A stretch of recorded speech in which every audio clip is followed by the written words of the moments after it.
Welcome to the Candle Business Coach Podcast, a show about the craft of candle making and small business. I'm your host, Kirsty Allen, and I'm a candle maker, mum of three, and kindness advocator. Join me as I dive into all things candles and small business and deliver advice and tips to you in episodes every Tuesday and Friday. Are you on the list to get my daily motivation emails? Every day I'll send you a message that is designed to help keep you focused on taking action toward your goals. Sign up using the link in the show notes.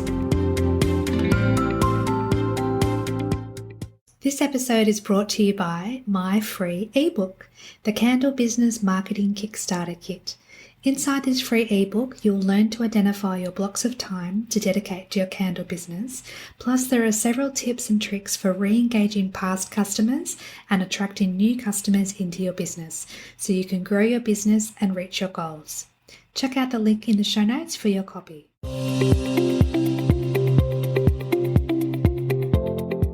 Welcome back to the podcast, my friend. On the show today, I'm very excited to say we have the gorgeous Ash from Elula Home with us. Ash, would you like to tell the listeners a little bit about yourself? Hi, I'm Ash. I am the founder of Elula Home, once known as Blossom by Ash not too long ago. I am a mum of two and a full-time businesswoman. How long have you been making candles for, and what actually inspired you to start a candle business? Yeah, so I have been making candles for, I'd say, over 6 years. The reason I started was I was on maternity leave with my daughter and I was kind of just a little bit bored, and I went ahead along to a candle course and loved it. So I just done it as a hobby for a while there, and then I was made redundant from my job when I had my second child, and I had a lot of spare time. So this is how Blossom by Ash at the time was started. But yeah. So as you said, so you had Blossoms by Ash to begin with. Can you tell us sort of how that journey began in terms of like the origin story? So after the candle course, I just done a lot of stuff from home. I made stuff for our family and friends, and it just never was going to be a business at the time. It was just a boredom thing while I was at home on maternity leave, and it quickly went into a love for candles, and then I guess eventuated from there into what products I could make and play around with. And then after that, once I was pregnant with my son, I was made redundant. So I started a business because I was like, I need some money. And that's how Blossom by Ash started. So I was made redundant. I went home that day. I started a website and just hustled from there.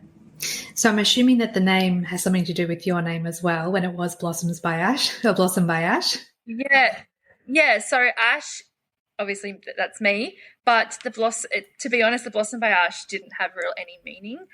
It was just something that I guess I started the business just wanting to make a few extra dollars to help out with the home bills. So I didn't actually think it would grow to ever be what it is now. So the name was never really thought about, overly thought about. It was kind of just, that's what it is. Let's just call it that. It might give us a couple $100 here and there. No, I love that. And then coming up with the new name after you rebranded, what made you decide on Elula Home? Yeah, so the reasoning for the rebrand, I guess this will help explain, was that Blossom by Ash was always kept as a very small business because it did have my name attached to it. It had no real meaning, and we wanted to go in a direction of being able to have people have our product in their home and it be a known brand. So the name change was to be able to expand, and the Elula Home comes into it because Elula means simple in a Zulu language, which is a South African language. So it meant simple home, and we really liked that because we wanted to keep our pieces very minimalistic. Looking at your products on your Instagram and on your website, it does emphasize that minimalistic look, but it's still quite elegant and quite classy. And I really love the products that you have and the variety of products that you sell as well. So what were some of the challenges you faced when you first started? Yeah, so I guess just believing in yourself. Like, I guess there's a lot of people who are going to have doubts about your journey, especially in the candle industry where it is a very saturated market. And back when I started, it was definitely saturated, not as much as it was now though. So I guess it was the doubt of people who were around me. I'm just trying to break through those barriers of just believing that I could do something or make something of it happen. Maybe not to the extent that it is now, but just a belief in myself. But I guess the other thing is also budget. So budget for advertising also was a very big challenge. I was a stay-at-home mum with no income really. Yeah, and we know how important paid advertising is to help the growth of a business. So when you start and you don't have a budget, you kind of have to get scrappy in that you're in the trenches and you're doing all the work, you're doing all the different tasks to make your business grow as best you can. And then once you do make a few sales, you do have the space to be able to invest in paid advertising down the line. It's not necessarily something that can happen from the beginning. How long did it take you to master your candle making process? At least a year. I don't know if I ever would know the exact amount of time, but I would say at least a year that I was doing it on and off here and there. But for the last 6 months of that, doing it all day, every day, changing waxes and fragrances and doing all that stuff. I'd say at least a year. And it's experimenting and testing and trialing different, as you say, waxes and fragrances to see which is the best combination that not only resonates with the brand you want to create, but a product that is safe to have in people's homes as well. Yeah, definitely. What do you love most about creating your products? I love all of it. I think any product development side of probably any business is really exciting because you get to work from the planning out stage through to the testing, the creating, and then having it in people's homes. So I kind of like the whole process. There's nothing in particular that I like more than the other. I think I like doing the whole journey. And then when we see it in somebody's home, it just makes it all worth it so much more. Especially when people send in their pictures like on Instagram or Facebook saying, this is the product I purchased and here it is styled in my home, and it makes them happy because they love the product, and it makes you happy because your product's making someone else happy as well. Yeah, definitely. And not even just photos. I think even just testimonials that we get through, we get a lot of messages that say, this product's changed my life. This helps my children sleep. This helps me relax at night. So to know that we can make a difference in someone's afternoon or evening or morning, however they get their day started, it definitely makes us feel a lot better here too. And especially when you're having those challenging times, to refer back to the testimonials and knowing that you can make it through those challenges because what you're doing is making a difference in people's lives is so important. Definitely, 100%.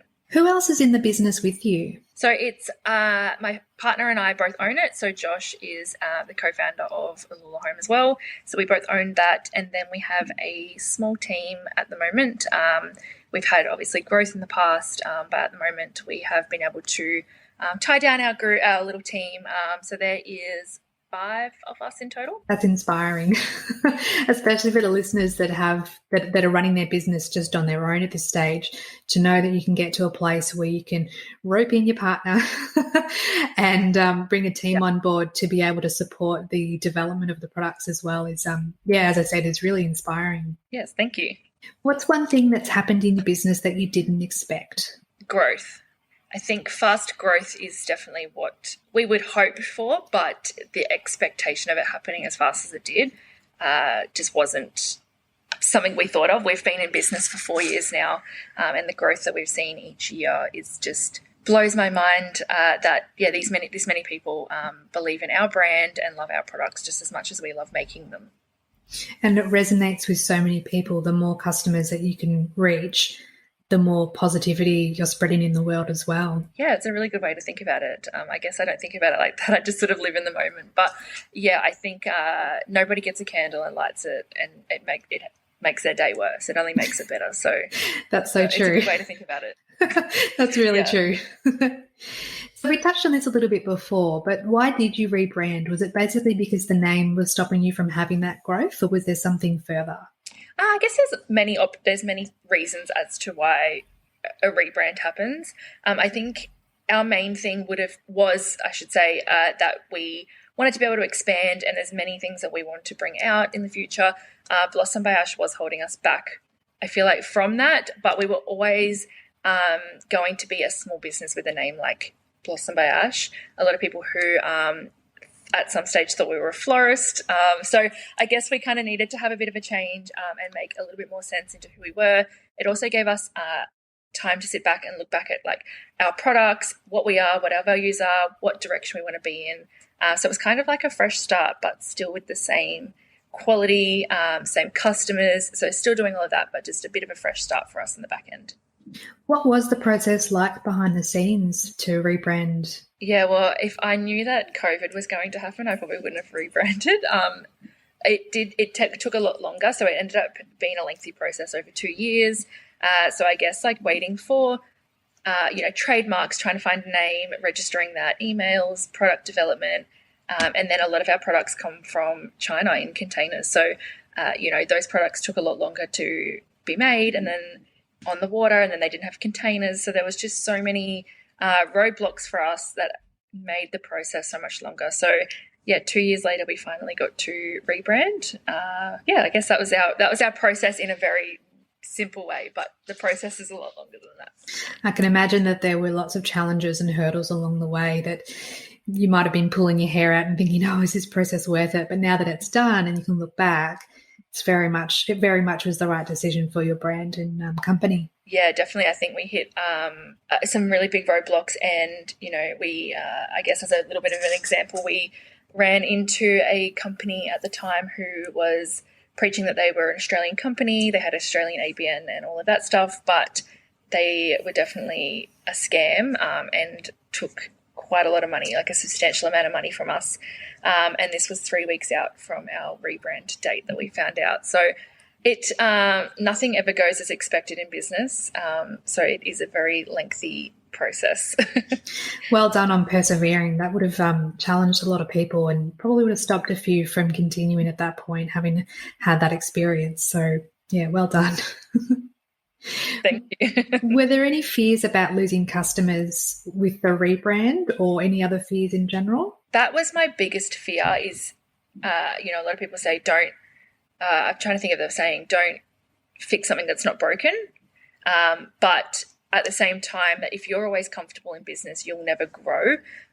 So in between those two things, it's really hard to go, okay, well, if I want to grow and I want to develop, I need to make big changes and big risks. But I'm also changing something that people absolutely love. So I guess it was just making sure that our customers were informed as well, that it's still the same quality. We are still the same people. Nobody else owns us. It's still all of us. We've just changed our name. So yeah, it is scary, but it's definitely well worth it now that it's over. Why do you think pivoting in business is so important? I don't think if you pivot with the trends or what your customers need from you or what they expect or anything like that, you'll always stay in the same spot. So if your customers are requesting something and, you get that multiple requests of that same thing and you don't deliver that, they're just going to find it somewhere else. And then that company then could provide them a much better service or quality or whatever the customer issue is. So I think you need to pivot for customers, but I also think you need to pivot for yourself, because as a business owner, the best growth you can have is from taking the biggest risks. I would agree that by taking risks, you're not only becoming a better version of yourself, but you're actually presenting the best version of your business as well. And it makes sense that as you grow as a person, your business will reflect those changes as well, or it should reflect those changes if you're willing to put in the work and take those risks, like you said. Yeah, and it's hard. Not everybody is a risk taker. I definitely wasn't. But Josh, my partner, definitely was. So I think, finding that middle ground and knowing what risks you shouldn't take and then what risks are definitely worth it or what could pay off. I've definitely taken risks that have failed, but I've taken many more that have succeeded. And you won't know unless you try. So you need to have the courage and be brave to take some chances and, as you say, take those risks along the way as well, not only just in the business world, but in your life as well. Yeah, definitely. What are some of the biggest challenges you and your business face currently? The rebrand was one of those, but that we've sort of come out the other end of that. So that only happened in June. So I guess there's things that when we rebranded that didn't, the rebrand itself went amazing, but there's things that we needed to fix along the way. So we've just got back to the end of that. But definitely like growth. I don't have any business qualifications. I've never been to university. So when you have substantial growth in a business, I feel like it's really hard to catch up as a person to that same growth level. So that's probably been really hard, is trying to navigate yourself through a business when you've got no qualifications in what's next or how to solve certain issues. So definitely that. But the other thing would also be staffing. Staffing is also a very big challenge. I think for any business, not just even a candle brand, everyone has different personalities and different expectations. We're all different ages. We have different walks of life, and that is a really big challenge in itself as well. And I imagine you started with bringing in one person at a time rather than bringing in all five to begin with. So knowing that you'll grow alongside bringing people into the business, if you're willing to actually put in the work of growth and do both professional and personal development, makes the process, I imagine, a little bit easier. But there would still be challenges because, as you say, everyone's got their own likes and dislikes, wants and needs, and trying to accommodate everything while trying to run a business is the next level that many of the listeners would be striving for, but may not necessarily know what they're in for, which is fine. It just means that when they get to that stage, there'll be more growth and more research and learning along the way. Yeah, definitely. And I guess if you are a listener and you ever want to hire staff, reach out to the people around you, even if it's another brand, and ask them for their, advice on that as well, because hiring staff isn't easy. It's not an easy process, but then once you have hired staff, it's even harder. So, always reach out to the people around you. Yeah, like find a mentor or a business, like a business mentor that you can speak to about the sort of things that you might not necessarily have the answers to, and Google might not necessarily provide those answers either. No, Google doesn't provide any of that. But one piece of advice I can give when looking for staff is to always remember that nobody's going to love your brand ever as much as you do. So making sure that your expectations are realistic for somebody who doesn't gain anything from they're not a business owner, so they're not gaining anything that you're gaining. Yeah, that's right. They get their pay packet at the end of the week, and they might be passionate about your brand, but it will never be the same level as when it's your own business baby.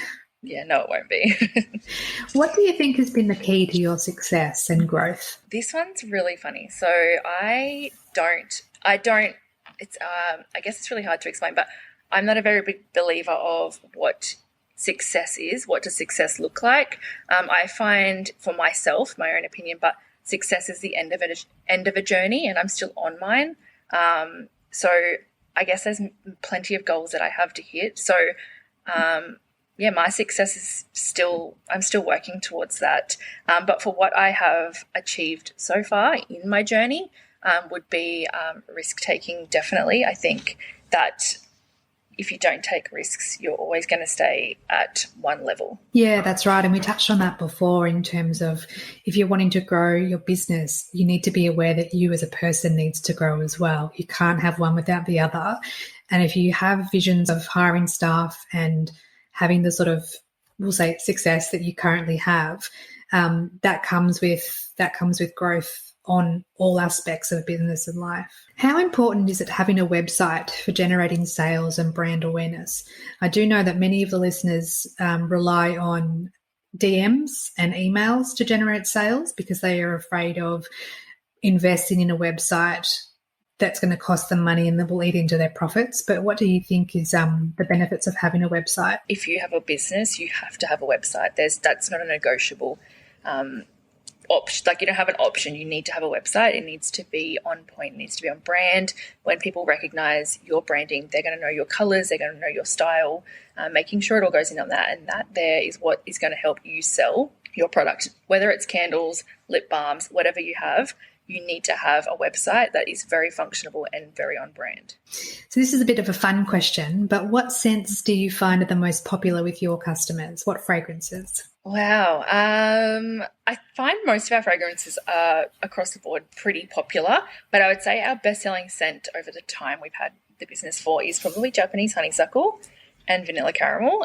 They're probably our two best sellers. I love that. I've actually got a vanilla caramel candle in the other room, and you've just reminded me that I've got it, so I might burn that later.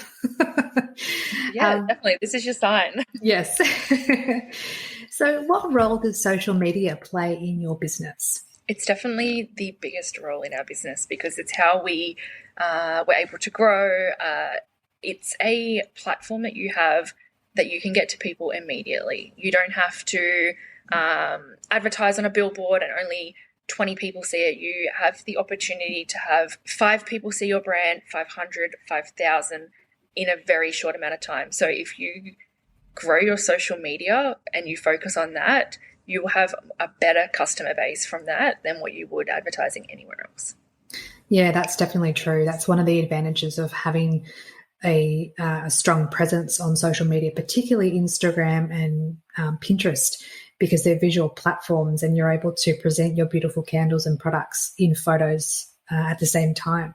But would you say that there are any disadvantages of using social media? Definitely, there's disadvantages of it. A lot of people like to have their own opinions about things on social media, so you have to make sure that you're blocking that out and making sure that you're focusing just on what your plans are. But I also think that a disadvantage is that it takes up a lot of your time. So if you aren't into social media, so myself, like on my personal page, you're not going to see me post on there very often. I'm just not, it's not something that generally comes to me naturally. Like I have to remind myself I need to get on socials. I need to be able to talk to people. It doesn't come across, naturally to me. So it is a bit harder. But I think another disadvantage of it is that you have to show up daily. Like you have to be on your stories every single day, talking, informing people of your products, making sure that people are getting the most from your brand if they follow you. That's right. And particularly with the changes in the algorithm, you could still be posting every day and doing your stories every day, but you're not necessarily reaching the same amount of people each day. So it's important to maintain that presence and have that consistent reach so that you can have more of an impact on your business. Yeah, I think the change, like especially on Instagram, the ever-changing things that they put on there are really hard to navigate, especially if you get used to at the moment they favor reels, so you start doing reels and then that might change again and then you've got to adapt to that as well, and that can be really hard as well because you already struggle to get everything done in a day, but now Instagram wants you to learn how to create something better for your customers or for anyone who's following you, whether it's a personal page, a creator's page, anything like that. And you have to wonder what the next lot of changes will be, if they'll bring out a new feature that we have to learn, or if they'll promote, say, static posts again, or if stories are more important. So you sort of you're at the whim of the Instagram gods, trying to make the best decisions and invest your time in the best places on those platforms. You have to be on trend. You have to be up to date. And we all know Instagram, it has to be aesthetically pleasing. So you have to invest in having the best backgrounds and the best video editing programs. So it's a lot of hard work. It is, and it costs money as well. So for those that are on a tight budget, knowing that they need to put their best foot forward to present their products in the best way, but they do need to invest money to make that happen. It's just another consideration that might not be obvious when you first start your business. Yeah, 100%. When you start your candle business, there are so many things to consider and research along the way, especially when it comes to choosing the right suppliers. Long Story Short provides all your design and printing needs, from your logo and branding to designing and printing your product labels. The quality is exceptional, the customer service is amazing, and prices are very reasonable. They're the only label company I recommend, so check out their website or send them an email today to get started. hello@longstoryshortdesign.com.au. So, talking about Instagram, I'm curious, how did you grow your Instagram following? Definitely influencer marketing. That was our biggest growth factor for our following. I think when we first started, there weren't candle brands posting with influencers. So we got into that type of advertising, I think a long time before a lot of other competitors did. So it allowed us to use these influencers to promote our products often, which then gives you the return of having the followers and the sales that come with that as well. It takes a long time. Like you can post with one influencer once and you get nothing from it. But once you've posted with them 4 or 5 times, you might then start getting a following or some sales from that. I'd say our Instagram following comes from definitely influencers. And do you find that as your following has grown, that your sales have increased alongside that? Oh, definitely. I haven't made a report this year for last financial year, but I do know the year before that our biggest traction of sales was from influencer marketing. That's really interesting. I know that for the listeners, they would be considering the general paid advertising route of like Facebook, Instagram, or even Google. But to go down the influencer marketing side is a different avenue to try. And as you say, you've had a lot of success from it and gotten a lot of traction. So it's worth exploring that if they haven't done so already. But in saying that, I guess with the listeners, this is everything changes over time as well. Influencer marketing for us isn't our biggest sales revenue now. It's definitely backed off a lot more now that more brands are promoting with influencers. It definitely puts, I guess, the followers who follow these influencers who just don't want to see brand posts anymore. So I feel like a lot of people are holding back a little bit from, purchasing from these influencer posts now. So it definitely doesn't do as well as it did. But we focus now on, Facebook, Instagram ads, Pinterest ads, and that's a big success for us at the moment. Do you find that you need to invest a lot of money into the ads to make them viable? Definitely not. We were paying like an ad agency to do our ads, so that cost a fee, and then we had to pay the fee for our ads. And we seen a little piece of advice from someone who run a ads management company, and theirs was that if you're paying somebody and your cost for them to manage you is higher than the cost you're putting into ads, why can't you just take that all to yourself and put all of that onto the ads? So that's what we've pretty much done. So my partner, Josh, he learned all about ads, and now he's an absolute master at them. And our ads have never run as good as they do now, that we've been able to do them ourselves and put a lot more money back into it. That's incredible. So you're not only saving money by not outsourcing to the agency, you're putting that money straight into the ads, and then you're getting the reward from putting that effort in and learning them as well. How did you grow your email list? I would say this is very organically. It's not something that I focused on at the start. It's not something I was really aware of to grow. I was more just sort of thought Instagram will do it for me. But over time I realized that if Instagram goes one day or it's not as popular as it is, and that's where our following is, that I would have nothing there. So our email list has organically grown over the years, but probably in the last 6 months is where we've tried to grow our email list a little bit more. So on product launches, making sure that you give that VIP access, they have to sign up for that, or just doing like flash sales that are for VIPs only, keeping those VIP customers, which is what we call our email subscribers, is our VIP access customers, giving those that special touch that feels like, well, I'm part of that list and I'm getting something from that. So that's how we kind of have grown. There's still lots of growth in our email list every day. So we're still kind of in the process of mastering that one. Can you share with the listeners what your biggest win has been in your business so far? Oh, geez, that's a hard one. I would say my biggest win isn't even personally. It's probably being able to have a business that is able to generate enough income to help support our staff's life. So, they come to work because they need money and they need to be able to live and enjoy their lives and that. So I think that's my biggest win, is that I have a team who come to work every day, love their job, and get to walk away feeling so good about being here. But when they walk away, it gives me a feeling of going, we're doing a good job. Like, they're nailing it and they get paid really well and they love it here. So I feel like that's my biggest win. I love that.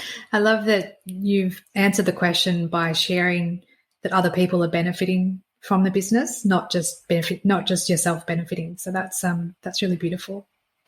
What do you love most about running your own business? It's not as easy as what people think. It's not you can have your own hours, but it does have its benefits. So, while you might work till midnight some nights, you still get to jump away and go watch your kids' sports days, or finish early and just go pick them up from school. You're not relying on someone else's business to keep your job. We get the benefit from however hard we work. So I guess I love being able to have that freedom in what I can earn, when I can leave, and how I run my own business. So I guess there are definitely benefits of running my own business and me being the founder and the owner of it. And the opportunities are limitless in terms of where you can take the business and how big you can grow. It's really only limited by your imagination, which by the sounds of it, you've got some big goals ahead of you that you're striving towards, which I love to hear about. So, it's inspiring. Yeah, and I guess another thing that that's interesting about your own business, is that you get to create these products that nobody knows what products we're creating right now.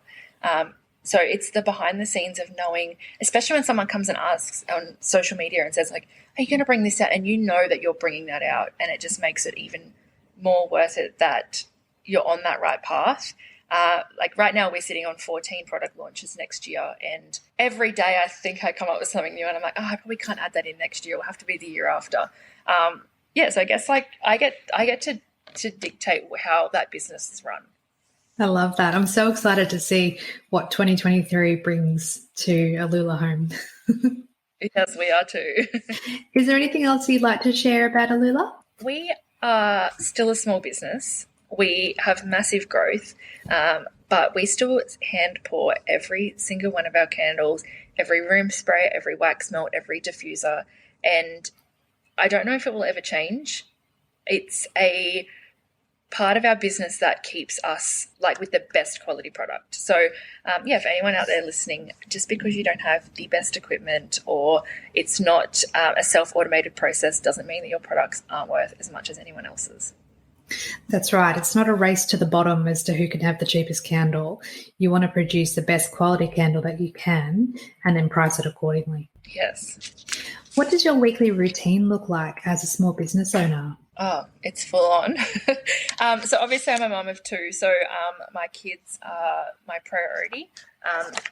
But I do have we have a warehouse, so I don't work from home. I'm able to leave home. So, I get up quite early. I'm up at 5. I go do my exercise in the morning and I'm straight into work. And I'm here till 3 or 4 o'clock in the afternoon. So I try to keep that separate from home. It is hard, but while I'm here, my days look crazy. I am the accounts manager, I'm admin, I'm now social media, I do the email marketing, I run the warehouse, and when it's busy like it is at the moment, I am down in the warehouse helping just as hard as everybody else. I love that. And we were chatting just before we pushed record, and we were talking about how Q4 is an incredible time for the candle industry and many businesses because it's just so busy leading up to Christmas. So, I can appreciate that you're very busy at the moment, which is why I'm so grateful that you took time out to chat with us today, because I know that you're very busy. No, definitely. There's always time in the day for anything. What's one lesson your journey has taught you that you think everyone should learn? Patience. Businesses don't grow overnight. They don't grow in 1 month. They don't grow in 6 months. You have to give your business time. You have to learn from it. You have to be willing to want to grow. And we've spoken about this, earlier, is that if you want growth, you have to grow as a person. So learning, figuring out what you can do on whether it's fixing up your website so it's navigated a lot easier. Is it being on social media? But you need to have the patience to learn all of those things. And then once you've learnt that and you can nail it, then just the patience until that stuff converts into sales or into a following, whatever it is that your goal is. But patience is number one. Absolutely. And having that perseverance to know, and that resilience to know that it does take time, even though with yourself you've had such epic growth in a shorter amount of time than, say, what many of the other businesses and listeners might experience. That growth and that success is absolutely possible for any business. But as you say, it comes down to knowing that you've got to grow personally as well as professionally in your business to make that growth happen. Yeah. And nobody knows, there's always something that you can learn. Not everybody knows everything. So if you are stuck on something, you probably don't know enough about it, or there's room for improvement on what you do already know, and that is going to help you entirely. Absolutely. So what gives you the motivation to keep going when things do get tough? I'm sure there's days that I'm just give up and I'm like, I'm done, let's go. I'm going to go have some cocktails by the pool. There's days like that and nothing's going to fix that. And we're allowed to have those days as business owners, the same as we're allowed to have those days as parents or as friends. We're entitled to have those. But on the days that I know that I need to just get it together, I always try to look back at what's coming. What new products am I working at? New products give me passion and just put like a fire in my belly. Sometimes I might be going downstairs and physically helping in the business because Generally, I am upstairs and I don't get to pack everyone's candles or pour the candles because we have a team to do that. But if I go down there and do that, I know straight away it's my passion. It gives me all those feelings again, and I just love it. So it does gives me more motivation. It might be down there for an hour or two, but once I'm finished, I'm back at it. Yeah, and it reminds you of how far you've come as well, knowing that the fact that you work out of a warehouse now and have a team to support your dreams and your vision for Elula and where it's going in the future. Do you have a mentor? No, I don't, but I've had a really good marketing manager in the past who has helped me with a lot of my knowledge or a lot of resources. So I've never had a mentor as such, but I've definitely had like-minded people who are in business who have a really good knowledge. And do you feel it's important to have connections with people that are further ahead on their journey so that you can learn from them along the way? Yeah, I don't think you necessarily have to. Just for any of the listeners out there who might think that I don't know anyone, you don't need to know them. But if you do, definitely ask questions because something that they go through could be something similar you're going through. I know I read a book from a lady who owns the Collective Hub, and her books have helped me along the way a lot because I haven't known somebody who has been through that journey, but I've read a book who that person went through that journey and I could relate to most of the things that she'd gone through. So I guess there's always someone you can relate to, whether it's a book, online, blogs, podcasts, especially there's lots of podcasts out there that give you valuable information. Friends, family, whoever has a business, ask questions. Don't feel like any question's too silly. That's right. And be humble enough to know that by asking questions, that's how you grow as well. Are there any tools that are indispensable when it comes to running your business, like anything online? You mentioned the book as well. There's definitely plenty. I guess having a website, so having a good website host is going to be something that you definitely need. I think that if you don't have a website, you're not going to make sales. So I definitely think that's something that's indispensable in that. I don't know if I necessarily have any in particular programs or particular things that I couldn't do it without. I think it's always like a mixture of everything together. So, you think about branding, that there's so many things that go into branding. You have a website, you have a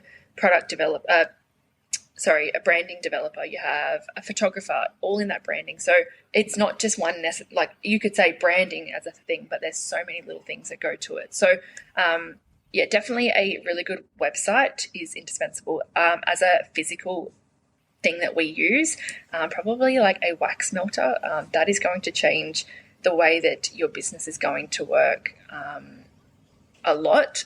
When we first started, we used to do every candle in the microwave. So if we bought 100 candles, that was 100 times we had to use the microwave. There's little things, but I think you'll learn along the way, and I don't think you need to go out and get the flashiest stuff or what everyone else has already got. See what works for you when it comes to different products that you will use, whether it's, programs or whether it's a physical product. And as your business grows, you can then upgrade your equipment and supplies as well. Like you don't always have to double boil or use the microwave. Once you start getting more sales and more business, you can invest in a wax melter and then you can start batch making, which will save you time and money in the long run. Yeah, definitely. And even making goals. So if you are doing it in the microwave, make a goal that out of every sale, you're going to put $5 aside for the next product that you want to buy. So if it's a melter, put $10 aside from every sale until I get that. Or, or on my next tax return from work, I'm going to invest in that. So always putting little goals in place to get to that part that you want. Because if you just go, one day I'll have it, you're not really working towards it. Make sure that you're, if you need that melter, you ensure that you are doing something to get that melter. Or if you can't afford the website, you make sure that I'll start being more consistent on social media so that I have more sales coming through on my DMs, and that will allow me to get a website, build that. Absolutely. So we've come to my favorite part of our chat where I ask 3 questions for all my podcast guests. So number 1, what is your favorite candle fragrance? Sandalwood and lime. Oh, interesting. Why is that your favorite? I have a lot of favorites, but today that's my favorite. It's a very earthy but very sweet, woody type of smell. So it's a very, I'd say, unisex scent. Sometimes it can smell masculine. Sometimes it can just smell very woody. I don't know. I just love that smell. Number 2, what do you love about candles? I mentioned it earlier. Nobody lights a candle and it ever makes them angry or grumpy. It's going to make you feel relaxed. You're going to do it when you just finished cleaning your house, you're going for a bath, you're about to head to bed, you're reading a book, whatever it is. That candle is going to change that routine in some way. And number 3, what is one piece of advice for candle makers during their journey you'd like to give? My biggest piece of advice is be unique. Don't follow competitors and then start, using what they've got. It works for them because they have created that. So always be unique. So whatever product that you have, just remember that, if it looks different, it has a different thing. So our point of difference is we're white, black, and rose gold with a wood wick. And we've never shied away from that. It's always been our thing from day dot. And it wasn't copied from anyone, which means that we're going to do that the best because that's how we created it. So if your product is a clear jar with a white label and you have 2 cotton wicks in it, make sure that that's your staple. Stick to that. Be unique because when someone looks at that, they're going to know that's yours. And if someone else is copying you or anything like that, they're going to always refer back to, hey, you look like this person. So making sure that your branding is unique, your products are unique, it's a hard industry. You won't stand out if you're copying. Thank you so much, Ash, for being on the podcast today. I know that there's going to be plenty of listeners that will love to connect in with you. So where can they learn a little bit more about you? Yeah, so you can follow us at elula.home on Instagram. You'll find some stuff about us on our website, elulahome.com. But you can also follow my personal page as well, which is _life.of.ash, where sometimes I do share stuff on there. I will be a little bit more, giving on the details that I give on there as well. That's where you can follow me. But thank you so much for having me. Thanks everyone for listening today. I hope this episode added value to your candle making journey. Check out the show notes for all the links mentioned throughout today's show, and please subscribe to the podcast so you don't miss any future episodes. Thanks again for listening. Have a beautiful day.